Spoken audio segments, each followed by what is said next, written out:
እንደ ማርታ እንደተቀየምሽኝ ያውቃለሁ። ግን ልልሽ የምችለው ነገር ይቅርታ ብቻ ነው። ልጆች አሉኝ፣ ግን ደግሞ ያ የአባትነት ፍቅሬ ውሸት አልነበረም። ሁላችሁንም ማርታን፣ ሁላችሁንም በጣም ወዳችኋለሁ። አቢጌል መቼም ቢሆን ለእናንተ ማድረገው ነገር አይጓደልም። ሳስቶ እንጂ አውቆ ያደረገው ሆን ብሎ ያደረገው ነገር የለም። ናታን ሰው 25 ዓመት ሙሉ ይዋሻል። እምነቴን እኮ ነው የበላው። 25 ዓመት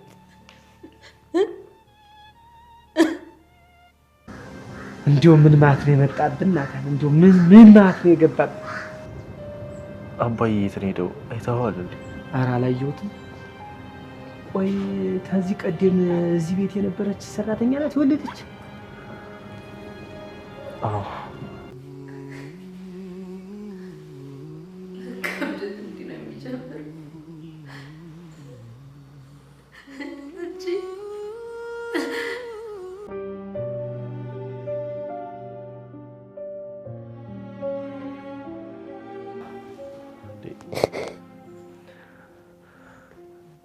ዳጣ ለምንድን ነው የምታለቅሽው? ዳጣ እሺ ቆይ የቤት ሄዳለች። እማዬ ጋር ናት። እማዬ ብቻዬን መሆን እፈልጋለሁ አላለችም እንዴ? ለምን ሄደች? እኔ እንጃ ናታን። እሺ አንቺስ ቆይ ለምንድን ነው የምታለቅሽው ዳጣ? ለምንድን ነው የማላለቅሰው ናታን? ለምን አላለቅስም? አልቅሰሽ ምን ትፈጥሪያለሽ? ኤቢም ሁላችሁም ለምን ነው የምታለቅሱት?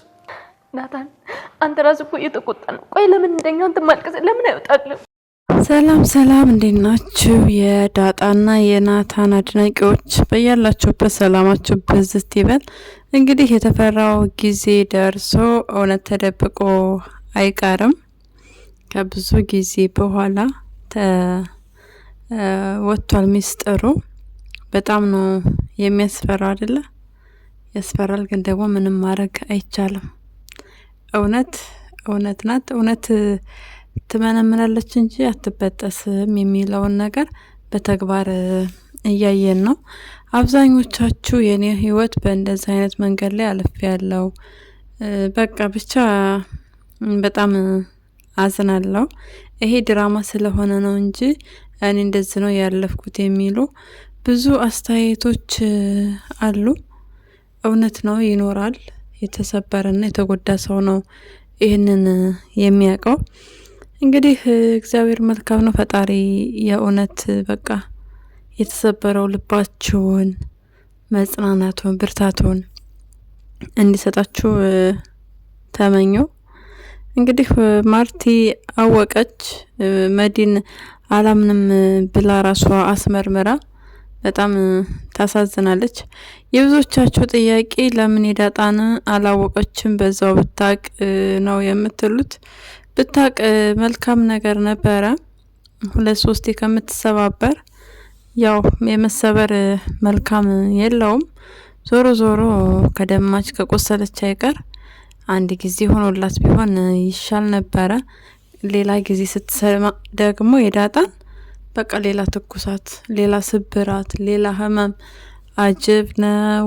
በጣም ይከብዳል። ብቻ ሰላም አሁን ላይ እያለች ያለችው እኔ እንዴት ከአቶ ደረጀ እንዴት እንዳረገዝኩኝ ለማርታ የምናገር ከሆነ ያንቺ ልጅነት ይወጣል እያለች ዳጣን ያስፈራራቻት ነው። በጣም ታሳዝኛለች። ሰላም ግን ቢያንስ ለልጅሽ ለዳጣ አታስቢም እንዴ? አሁን ላይ መታለች። የምትፈልጊው እንዴት መጣልሽ ነበር ዳጣ መታለች። ነገር ግን ደግሞ ከመጣች በኋላ በጣም ቢያንስ የምትልሽ ብትሰሚ እንደው ቢያንስ በቃ በጣም ይከብዳል። ባንቺ ላይ ቢሆን ምን ታረጊያለሽ ሰላሜ? አንቺ በጣም የምትወጃት ሴት ብትከዳሽ፣ የምትወጂው ባልሽ ቢከዳሽ ምን ታደርጊያለሽ? ምንም ችግር የለውም። ምንም አይሰማሽም። ስለዚህ ያደረግሽው ነገር ሰላሜ በጭራሽ ጥሩ ነገር አይደለም። በጣም ነው የእውነት ያዘን፣ ሁላችንም አዝነናል። እኛ ካንቺ እንደዚህ አንጠብቅም። ሲቀጥል ደግሞ ናታን ምንድነው ናታን ልብሱን አጥቤ እንደዚህ ምግብ ሰርቼ አብልቼው ምናምን እያልሽ ነው። ሰራተኛ ነበርሽ እዛ ቤት ሰራተኛ እስከሆንሽ ድረስ መርጠሽ አይደለም የምትሰሪው። ያው ማንኛውም ሰራተኛ ሆኖ ሰው ቤት ገብቶ ሲሰራ ስራ መርጦ አይደለም ይሰራ አይደለ? ሁሉንም እያንዳንዱ ስራ የመስራት ግዴታ ስላለብን ያው ስራችን እንሰራለን። ስለዚህ ያንን ነገር አንስተን እኛ እንደዛ አድርጌለት እንደዛ አብልቻ አጠጥቸው ብለን ያንን ሰበብና ምክንያት ልንሰጥ አይገባም። ስለዚህ ሰላምዬ ናታንም ቢሆን በጣም ትክክል ነው። ማርቲ ላይ ያደረግሽው ነገር በጣም ያማል፣ ለማመን የሚከብድ ነገር ነው። እንግዲህ ኤቢ ደግሞ ሰላምን ሄደን እናንቃታለን ስትል እና ዳጣ ምናምን ብላለች። በጣም ነው ያው እያዘነች ያለችው። ምክንያቱም እናቷ ነች፣ እናቷ ስለሆነች ምንም እንድትሆን አትፈልግም። ኤቢ ደግሞ እከሳታለሁ፣ ዘራፍ አካኪ ዘራፍ፣ የሰው ትዳር ማፋታት ወንጀል ነው፣ ክልክል ነው እያለች ነው። ኤቢ ሰላምንማ እንዳትለቂያት፣ የሆነት መከሰስ አለባት። ሰላም ጥፋተኛ ስለሆነ የተከሰስ። ያው መጀመሪያ አቶ ደረጀን ያጠፋው እንግዲህ ቢሆንም ግን ለማርቲ እውነቱን ብትናገር ይሻላል እንጂ ለበቀል ዱላ ማወርወር አልነበረባትም። ማንም ሰው አያውቅም፣ ማንም ሰው አይሰማም እንደዛ ብላ ማርቲ ላይ ግፍና በደልን ሰርታለች። ስለዚህ መቀጣት ስላለባት የግዴታ ያጠፋ ሰው ስለሚቀጣ በቃ ምንም ማድረግ አይቻልም፣ መከሰስ አለባት። ከዛ በኋላ ህጉ ምንድነው እንዴት ነው የሚለው እሱን ነገር ታያለች። ኤቢ ደግሞ የህግ ባለሙያ ስለሆነች ወደ ኋላ አትልም። አክስቷንም መክሰስ ማሳሰር ምናምን እንደዛ ትፈልጋለች። ለፖሊስ ያው ጠቁማለች። ነገር ግን አባቷ ደረጀ አይፈልግም። እንዲሁም የሜዲን ነገር ስናነሳ ሜዲ ትክክል ነች፣ እውነት አላት፣ ሀቅ አላት። ነገር ግን ደግሞ አንዳንድ ጊዜ ያየነውን የሰማነውን ነገር ሁሉ ማውራታችን ተገቢ አይደለም። እውነት ተደብቆ ስለማይቀር ሜዲ ዝም ብትልም የሰላም ልጅ ሰላም ወደዛ ቤት ስለምትመጣ ወይ ሲያወሩት ሰማታለች ማርቲ፣ ወይም ደግሞ መልኩ ደረጀን ሊመስል ይችላል። በዛ ነገር የማወቅ እድሏ ማርቲ ሰፊ ነበረ። ግን ደግሞ ሜዲ ዘራፍ ማን ነው እዚህ ቤት የሚኖረው ማንንም እያመጣችሁ ምናምን እያለች ብጥብጥ አርጋ ቤቱን በነበረችበት ጊዜ አንድም ቀን ሰላም ሳትውል በቃ ደረጀም ጋር እንደተናነቀች ምን እንዳለች። በነገራችን ላይ ደረጀን አትወደውም ሰላም፣ ምንም ሳያረጋት አትወደውም። ለእህቷ በጣም ጥሩ ባል፣ በጣም መልካም ባል ሆኖ ሳለ እሷ ግን እንዲሁ ተጠላዋለች። ከዛ በቃ ሰራተኛዋ አርግዛ ወጣች ስትባል ሰበብ፣ ዳጣ እዚህ ቤት አለች ሰበብ፣ ናታንም አለ ሰበብ። እንግዲህ አስቡት። እሷ እኮ ምንም አብያቸው አትባል፣ አጠጭ አልብሻ አትባል። ስለዚህ ከደረጀ ጋር ችግር ስላለባት እሱ ያከብራታል። የሚስቱ እህት ነች፣ ለሰው ክብር አለው። ደረጀ ችግር የለበትም። እሷ ግን እንዲሁ ተጠላው ስለነበረ እንደውም በቃ የሆነ ትንቀዋለች ሁሉ። ለእህት አይገባትም አይነት ነገር ነው የምታሳየውና ለምን ፈተሽ ሲንግል ማም ሆነሽ አትኖሪ ምናምን እንደዛ እያለች ሁሉ ነበረ በሚያሳዝን ሁኔታ ማርቲን የምትመከራት። እሷ ሲንግል ማም ነች፣ ግን ደግሞ በቃ እዛም ጋር መንዘላዘል ነው ስራዋ። ለምሳሌ ከገዜ ጋር መተኛት ትፈልግ ነበር። ገዜ ደግሞ ናቅ አርጎ ግፍ አርጎ ተዋት፣ አይፈልጋትም። ምክንያቱም ሴት ልጅ በዛ ልክ እንደዛ ዘልዛላ ሆና ስትታይ በጣም ያሳፈራል። ይሄን ነገር የሚያውቀው ገዜ ነው። ከገዜ ውጭ ለዛ ሰምታለች። ናታንም ያውቃል። ናታን እኔን አግብተህ እንሂድ አሜሪካ ልውሰድህ እያለችው ነበረ።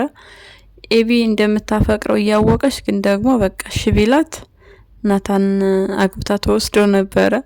ናታን ደግሞ ምን አይነት ሰው እንደሆነች ስለሚያውቅ በጭራሽ ከዳጣ ውጭ ወይ ፍንክች ብሏል። ቀጣይ በጣም ነው የሚያሳዝኑት።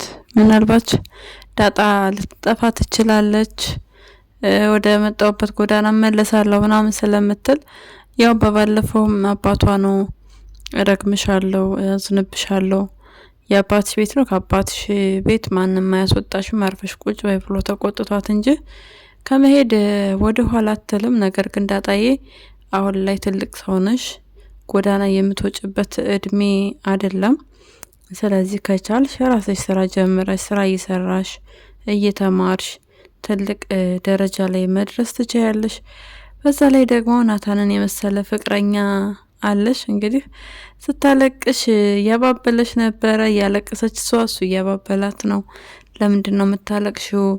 ማልቀስ መፍትሄ አይደለም እያለ ከጎኗ ሆኖላታል።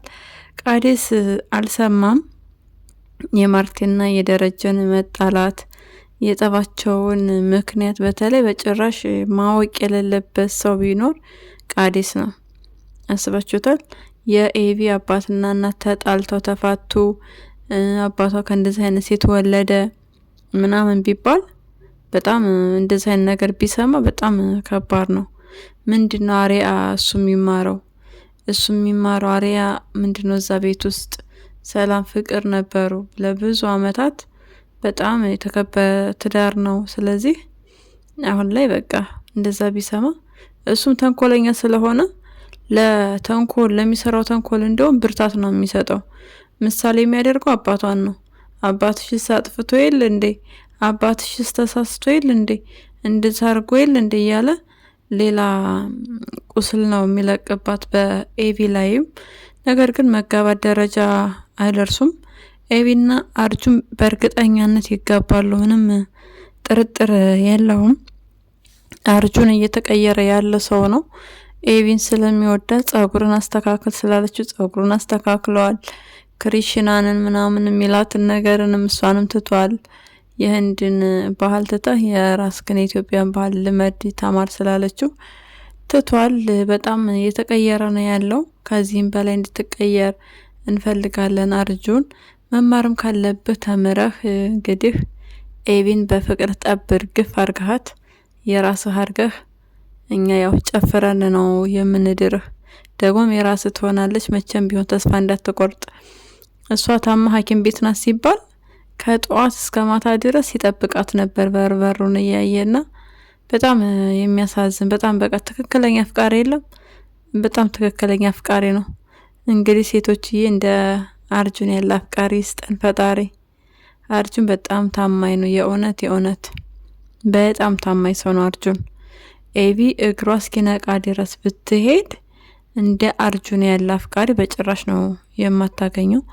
እንግዲህ ቃዴስ እንዳልኳችሁ ምንም ጥሩ ምሳሌ ስለማይወስድ ከነሱ ቤት እሱ የሚያውቃቸው ሰላማቸው ከደፈረሰ ነገሩ ከተበላሸ በኋላ ስለሆነ ከዚህ በኋላ በህይወትሽ ጭራሽ በዚህ ሰዓት ብታስገቢው ቃዴስን ሌላ ህመም ነው። ኤቪ ከቃዴስ መራቅ መቻል አለብሽ። በጣም አስመሳይ ነው። ትህትናው የበዛ ሰው ስለሆነ ጥሩ ሰው ነው ማለት አይደለም። በጣም ሲበዛ እያስመሰለ ነው።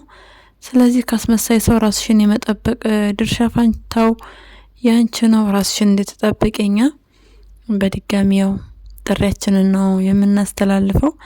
አያታደና ለዛ ደግሞ እንዴት ነው የሚያደርጋችሁ እናንተ ሰዎች ግን እንዴት ነው? አቶ ገዛሀይ በር ሰብሬ ቁልፍ ገንጥዬ እገባለሁ የምትለው ማን የሰራውን በር ማን ይሰብራል? ታው ጋዜጣው ለዛን አትፈታተናት። ጀበና ይዛ መታ ይውልህ ጀበና ነው ግንባር ላይ የምሰብረው። ስለዚህ አትፈታተን። ያው ውሃ ነች የተናገረችው። ውሃ እንግዲህ እዛ ጋር ያለው ሰውዬ ጋር እዛ ቆማለች ብለው ተናግረዋል። ምጥን ለመደበቅ ሞክራ ነበረ። ምጥን በጣም አስተዋይና ብልጥ ልጅ ነች። ውሃዬ ደግሞ የኔ ጩጭ ገና ናት። ነገር ግን አባትና እናቷ ስለተጣሉ በጣም ነው የደበራት። አባዬን እኮ መታችሁ ማዬ መታው አለቀሰች እያለች እሷን በጣም ክፍት ብሏታል። እንዲከፋሽ አንፈልግም ውሃዬ። ኤቪም በጣም ነው የከፋት። በተለይ መለያየት ምናምን የሚባለው ነገር ሲታሰብ በጣም ከፍቷታል። እና ደግሞ ለአባቷ ይቅርታ እንደማታረግለት ነው እንግዲህ እየተናገረች ያለችው። ምናልባት ሰላም የዳጣ እናት እንደሆነች ስታቅ በቃ ቢያንስ 3 ሴት ሳይሆን 2 ሴት ጋር እንደሆነ ግንኙነቱ እሱ ነገር ምረት ሊያስደርግለት ይችላል። አቶ ደረጀ አቶ ደረጀን በጣም ነው የሚያሳዝነው። በነገራችን ላይ በጣም የአንድ ቀን ስህተት የዘላለም ጸጸት፣ በጣም ያሳዝናል። ማርቲ ይቅርታ ልታደርግለት አትችልም። ምክንያቱም በትዳሯ የምትደራደር ሴት አይደለችም። በዛ ላይ ደግሞ 25 አመት በቃ እያመቻቻት ነው የኖረው። እንዴት 25 አመት ሰው ይዋሻል እያለች ነው። በጣም ከባድ ነው። እንግዲህ ግንኙነታቸው ቀደም ብሎ እንዳለ አድርጋ ነው የምታስበው። ነገር ግን ደሬ ሚስቱን የሚወድ ቤቱን ትዳሩን ከልቡ በቃ የሚወድ የዛች አንድ ቀኗን ስህተት ደግሞ ሲረግማት እንደሚኖር ነው እንግዲህ እሱ የሚያውቀው። ማርቲን ለመጉዳት ብሎ ምንም ወይም ደግሞ በቃ ሌላ ሱስ ኖሮበት ምንም የሚያደርገው ነገር አልነበረም። ግን እንደ አጋጣሚ ሆኖ እንግዲህ በአንድ ቀን ስህተት የዘላለም ጸጸት አዝሎ የኖረ ሰውዬ ነው። ማረፍ ነው የሚገባው ከዚህ በኋላ። እንደው ማርቲ ይቅርታ ብታደርጊለት በቃ ቢያንስ ራሱን አደጋ ላይና ችግር ላይ እንዳይጥል። ምክንያቱም የሆነ ነገር ቢሆን ጸጸቱን አትችየውም። ክብር የሚባል ነገር አለ፣ ስም፣ ዝና፣ ብዙ ነገር አለ። የማርቲ ህመም እንረዳለን፣ ይገባናል። ለምን በቃ ሸጉጥ ተኩስ አልገደልከኝ? ምን አድርጌህ ነው? ብዙ ጥያቄዎች አሉባት እና እንደነገርኳቸው ብዙ በትዳር በቆዩበት አመታቶች በቃ እየዋሻት ሰላም ጋር ግንኙነት ምናምን እንዳላቸው እንደዛ ነው እያሰበች ያለችው። እውነታው ግን ያ አይደለም። ስለዚህ አሁን በቀጣይ ለኤቢ ሰላም የዳጣ እናት እንደሆነች መነገርና ማወቅ መቻል አለባት። ለዛሬው ያዝንላችሁ ቪዲዮ ይህንን ይመስላል። በሌላ ቪዲዮ እስክንገናኝ መልካም ጊዜ እንዲሆንላችሁ ተመኘው። ለቻናል አዲስ ከሆናችሁ ሰብስክራይብ፣ ላይክ እንዲሁም ሼር በማድረግ ቤተሰብ ሁኑ። ሀሳብና አስተያየታችሁን ኮሜንት ላይ ጻፉልኝ። ስለምትከታተሉ ደግሞ ከልብ እናመሰግናለን። መልካም ጊዜ ባይ